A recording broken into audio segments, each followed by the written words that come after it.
Okay, now let me get it over here. Okay, so what you're going to do is you are going to find the property card. And so you can do 2 of these cards per page, just to fit on your construction paper.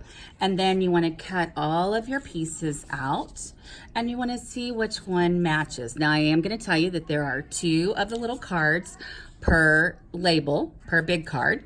And so this one is the associative property of multiplication.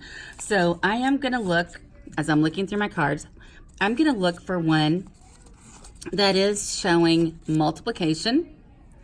Okay, that one's showing multiplication, but it also has addition. Let's see what else we have.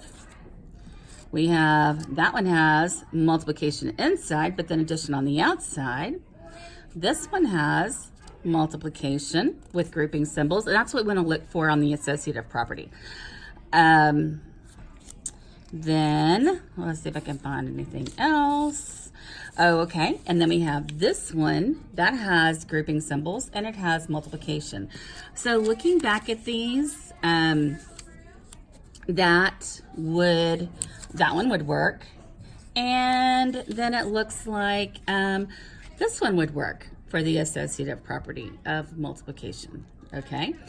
Now, if we're looking at the multiplicative, I don't have this glued on yet, but the multiplicative identity property. This is going to be a property that uses multiplication, but with it being an identity property, that means that you're going to multiply by something that's going to give you what you started with.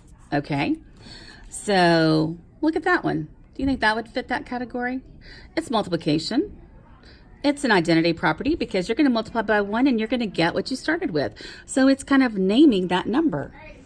Then you're going to look at, is there another one like that? There's got to be another one in here like that.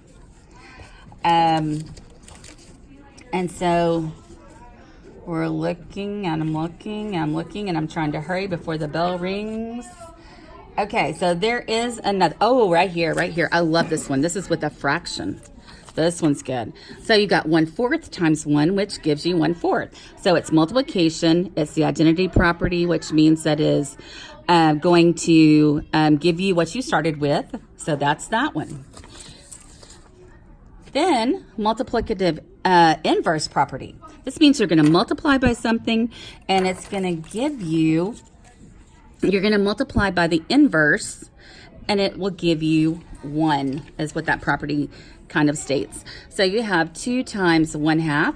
You know, that's really 2 over 1, and that's the reciprocal, which is 1/2. And when you multiply that, you get 1. So it's the multiplicative inverse property because you're doing the opposite.